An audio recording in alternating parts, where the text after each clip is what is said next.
ಅದೇ ಈಗ ಹೇಳಿದ್ದೀನಿ, ಕೂಡಲೇ ಅವ್ರನ್ನ ಕಾರು ಪತ್ತೆಯಾಗಿದೆ, ಕೂಡಲೇ ಅವ್ರನ್ನ ಯಾರು ಅಪರಾಧಿಗಳಿದ್ದಾರೆ ಅವ್ರನ್ನ ಟ್ರೇಸ್ ಮಾಡಬೇಕು ಅಂತ ಹೇಳಿದ್ದೀನಿ. ಬಿಜಾಪುರದ SP ಫೋನ್ ಮಾಡಿ ಕೂಡಲೇ ಅವ್ರನ್ನ ಮಾಡಬೇಕು, ಮತ್ತು ಯಾರು ಈ ಅಧಿಕಾರಿಗಳನ್ನೆಲ್ಲ ಅಲರ್ಟ್ ಮಾಡಲಿಕ್ಕೆ ಹೇಳಬೇಕು ಅಂತ ಹೇಳಿದ್ದೀನಿ. ಬೀದರ್ ಆಯ್ತು, ಚರ್ಚೆಣ ಆಯ್ತು, ಕಲಬುರಗಿನಲ್ಲೂ ATM ದರೋಡೆ ಆಗಿದೆ ಸರ್. SBI ಬ್ಯಾಂಕ್ಗಳಿಗೆ ಯಾವುದೇ ರೀತಿ ಭದ್ರತೆ ಇಲ್ಲ, ಅವರು ಸೆಕ್ಯೂರಿಟಿ ಗಾರ್ಡ್ಗಳನ್ನು ನೇಮಕ ಮಾಡ್ಕೊಳ್ಳೋದಿಲ್ಲ, CC ಕ್ಯಾಮ್ರಾ ಕರೆಕ್ಟ್ ಆಗಿ ಇಟ್ಕೊಳ್ಳೋದಿಲ್ಲ. ಈಗ ಸೆಕ್ಯೂರಿಟಿ ಗಾರ್ಡ್ಗಳನ್ನ ನೇಮಕ ಮಾಡ್ಕೊಳ್ಳೋರು ಬ್ಯಾಂಕ್ನವರು, ನಾವು ಪೊಲೀಸ್ನವರು ಪ್ರೊಟೆಕ್ಷನ್ ಕೊಡ್ತೀವಿ ಅಷ್ಟೇ. ನಿರ್ಭೀತ, ನಿಷ್ಪಕ್ಷಪಾತ, ವಿಶ್ವಾಸಾರ್ಹ ಸುದ್ದಿಗಳಿಗೆ ಮತ್ತೊಂದು ಹೆಸರಾಗಿರುವಂತ News18 ಕನ್ನಡ ಈಗ ಆಪ್ನಲ್ಲೂ ಲಭ್ಯವಿದೆ. ದಯವಿಟ್ಟು ಇಲ್ಲಿರುವಂತ QR ಕೋಡ್ ಸ್ಕ್ಯಾನ್ ಮಾಡಿಕೊಂಡು ಆಪ್ ಡೌನ್ಲೋಡ್ ಮಾಡೋದಕ್ಕೆ ಮರಿಬೇಡಿ.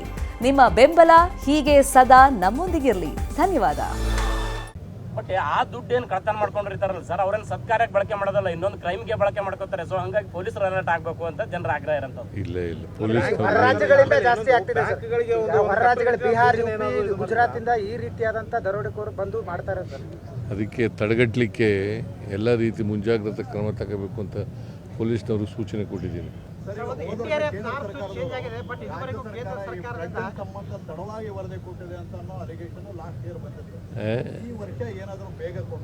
ಏನು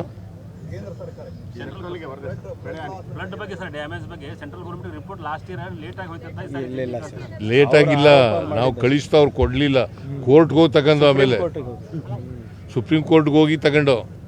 ಸರ್, ತಾವು ಸಾಕಷ್ಟು ಜನರಿಗೆ ಸೌಲಭ್ಯಗಳು ಕೊಡ್ತಾ ಇದ್ದೀರಿ, BPL ಕಾರ್ಡರಲ್ಲಿ ಅನರ್ಹರ ಸಂಖ್ಯೆನೇ ಜಾಸ್ತಿ ಇರೋದು ಅಂತ.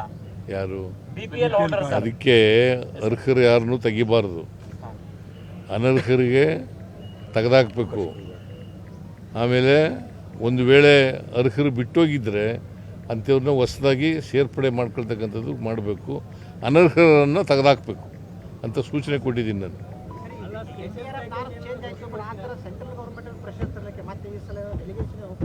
ಇಲ್ಲಿಗೆ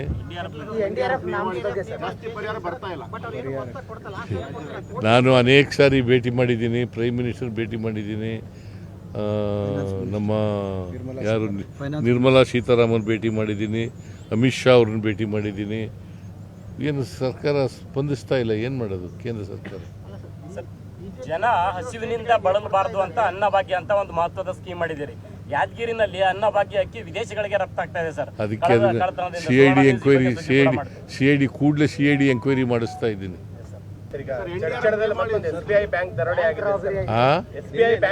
ಅದೇ ಈಗ ಹೇಳಿದ್ದೀನಿ, ಕೂಡಲೇ ಅವ್ರನ್ನ ಕಾರು ಪತ್ತೆಯಾಗಿದೆ, ಕೂಡಲೇ ಅವ್ರನ್ನ ಯಾರು ಅಪರಾಧಿಗಳಿದ್ದಾರೆ ಅವ್ರನ್ನ ಟ್ರೇಸ್ ಮಾಡಬೇಕು ಅಂತ ಹೇಳಿದ್ದೀನಿ. ಬಿಜಾಪುರದ SP ಫೋನ್ ಮಾಡಿ ಕೂಡಲೇ ಅವ್ರನ್ನ ಮಾಡಬೇಕು, ಮತ್ತು ಯಾರು ಈ ಅಧಿಕಾರಿಗಳನ್ನೆಲ್ಲ ಅಲರ್ಟ್ ಮಾಡಲಿಕ್ಕೆ ಹೇಳಬೇಕು ಅಂತ ಹೇಳಿದ್ದೀನಿ. ಬೀದರ್ ಆಯ್ತು, ಚರ್ಚೆಣ ಆಯ್ತು, ಕಲಬುರಗಿನಲ್ಲೂ ATM ದರೋಡೆ ಆಗಿದೆ ಸರ್. SBI ಬ್ಯಾಂಕ್ಗಳಿಗೆ ಯಾವುದೇ ರೀತಿ ಭದ್ರತೆ ಇಲ್ಲ, ಅವರು ಸೆಕ್ಯೂರಿಟಿ ಗಾರ್ಡ್ಗಳನ್ನು ನೇಮಕ ಮಾಡ್ಕೊಳ್ಳೋದಿಲ್ಲ, CC ಕ್ಯಾಮ್ರಾ ಕರೆಕ್ಟ್ ಆಗಿ ಇಟ್ಕೊಳ್ಳೋದಿಲ್ಲ. ಈಗ ಸೆಕ್ಯೂರಿಟಿ ಗಾರ್ಡ್ಗಳನ್ನ ನೇಮಕ ಮಾಡ್ಕೊಳ್ಳೋರು ಬ್ಯಾಂಕ್ನವರು, ನಾವು ಪೊಲೀಸ್ನವರು ಪ್ರೊಟೆಕ್ಷನ್ ಕೊಡ್ತೀವಿ ಅಷ್ಟೇ. ಬಟ್ ಆ ದುಡ್ಡು ಏನು ಕಳ್ತನ ಮಾಡ್ಕೊಂಡಿರ್ತಾರಲ್ಲ ಸರ್, ಅವ್ರೇನು ಸತ್ಕಾರ್ಯಕ್ಕೆ ಬಳಕೆ ಮಾಡೋದಲ್ಲ, ಇನ್ನೊಂದು ಕ್ರೈಮ್ಗೆ ಬಳಕೆ ಮಾಡ್ಕೋತಾರೆ. ಸೊ ಹಂಗಾಗಿ ಪೊಲೀಸರು ಅಲರ್ಟ್ ಆಗಬೇಕು ಅಂತ ಜನರ ಆಗ್ರಹ ಇರೋಂಥದ್ದು. ಇಲ್ಲ ಪೊಲೀಸ್ ರಾಜ್ಯಗಳಿಂದ ಜಾಸ್ತಿ ಆಗ್ತಿದೆ ಸರ್. ಹೊರ ರಾಜ್ಯಗಳು ಬಿಹಾರ, UP, ಗುಜರಾತಿಂದ ಈ ರೀತಿಯಾದಂಥ ದರೋಡೆಕೋರು ಬಂದು ಮಾಡ್ತಾರೆ ಸರ್. ಅದಕ್ಕೆ ತಡೆಗಟ್ಟಲಿಕ್ಕೆ ಎಲ್ಲ ರೀತಿ ಮುಂಜಾಗ್ರತಾ ಕ್ರಮ ತಗೋಬೇಕು ಅಂತ ಪೊಲೀಸ್ನವರು ಸೂಚನೆ ಕೊಟ್ಟಿದ್ದೀನಿ.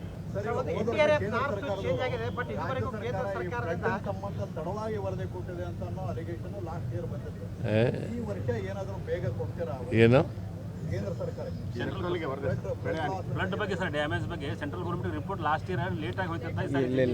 ಲೇಟ್ ಆಗಿಲ್ಲ, ನಾವು ಕಳಿಸ್ತಾ ಅವ್ರು ಕೊಡ್ಲಿಲ್ಲ, ಕೋರ್ಟ್ಗೆ ಹೋಗಿ ತಗೊಂಡು ಆಮೇಲೆ ಸುಪ್ರೀಂ ಕೋರ್ಟ್ಗೆ ಹೋಗಿ ತಗೊಂಡು. ಸರ್, ತಾವು ಸಾಕಷ್ಟು ಜನರಿಗೆ ಸೌಲಭ್ಯಗಳು ಕೊಡ್ತಾ ಇದ್ದೀರಿ, BPL ಕಾರ್ಡರಲ್ಲಿ ಅನರ್ಹರ ಸಂಖ್ಯೆನೇ ಜಾಸ್ತಿ ಇರೋದು ಅಂತ. ಯಾರು BPL ಹೋಲ್ಡರ್? ಅದಕ್ಕೆ ಅರ್ಹರು ಯಾರನ್ನು ತೆಗಿಬಾರ್ದು, ಅನರ್ಹರಿಗೆ ತೆಗೆದಾಕಬೇಕು. ಆಮೇಲೆ ಒಂದು ವೇಳೆ ಅರ್ಹರು ಬಿಟ್ಟೋಗಿದ್ರೆ ಅಂಥವ್ರನ್ನ ಹೊಸದಾಗಿ ಸೇರ್ಪಡೆ ಮಾಡ್ಕೊಳ್ತಕ್ಕಂಥದ್ದು ಮಾಡಬೇಕು, ಅನರ್ಹರನ್ನು ತೆಗೆದಾಕಬೇಕು ಅಂತ ಸೂಚನೆ ಕೊಟ್ಟಿದ್ದೀನಿ ನಾನು.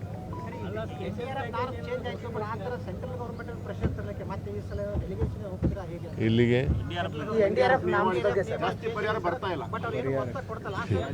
ನಾನು ಅನೇಕ ಸಾರಿ ಭೇಟಿ ಮಾಡಿದ್ದೀನಿ, ಪ್ರೈಮ್ ಮಿನಿಸ್ಟರ್ ಭೇಟಿ ಮಾಡಿದ್ದೀನಿ, ನಮ್ಮ ಯಾರು ನಿರ್ಮಲಾ ಸೀತಾರಾಮನ್ ಭೇಟಿ ಮಾಡಿದ್ದೀನಿ, ಅಮಿತ್ ಶಾ ಅವ್ರನ್ನ ಭೇಟಿ ಮಾಡಿದ್ದೀನಿ. ಏನು ಸರ್ಕಾರ ಸ್ಪಂದಿಸ್ತಾ ಇಲ್ಲ, ಏನು ಮಾಡೋದು ಕೇಂದ್ರ ಸರ್ಕಾರ? ಜನ ಹಸಿವಿನಿಂದ ಬಳಲಬಾರದು ಅಂತ ಅನ್ನಭಾಗ್ಯ ಅಂತ ಒಂದು ಮಹತ್ವದ ಸ್ಕೀಮ್ ಮಾಡಿದ್ದೀರಿ. ಯಾದಗಿರಿನಲ್ಲಿ ಅನ್ನಭಾಗ್ಯ ಅಕ್ಕಿ ವಿದೇಶಗಳಿಗೆ ರಫ್ತು ಆಗ್ತಾ ಇದೆ ಸರ್. ಅದಕ್ಕೆ CID ಎಂಕ್ವೈರಿ CID ಕೂಡಲೇ CID ಎಂಕ್ವೈರಿ ಮಾಡಿಸ್ತಾ ಇದ್ದೀನಿ. ನಿರ್ಭೀತ, ನಿಷ್ಪಕ್ಷಪಾತ, ವಿಶ್ವಾಸಾರ್ಹ ಸುದ್ದಿಗಳಿಗೆ ಮತ್ತೊಂದು ಹೆಸರಾಗಿರುವಂತ ನ್ಯೂಸ್ 18 ಕನ್ನಡ ಈಗ ಆಪ್ನಲ್ಲೂ ಲಭ್ಯವಿದೆ. ದಯವಿಟ್ಟು ಇಲ್ಲಿರುವ QR ಕೋಡ್ ಅನ್ನ ಸ್ಕ್ಯಾನ್ ಮಾಡಿಕೊಂಡು ಆಪ್ ಅನ್ನ ಡೌನ್ಲೋಡ್ ಮಾಡೋದಕ್ಕೆ ಮರಿಬೇಡಿ.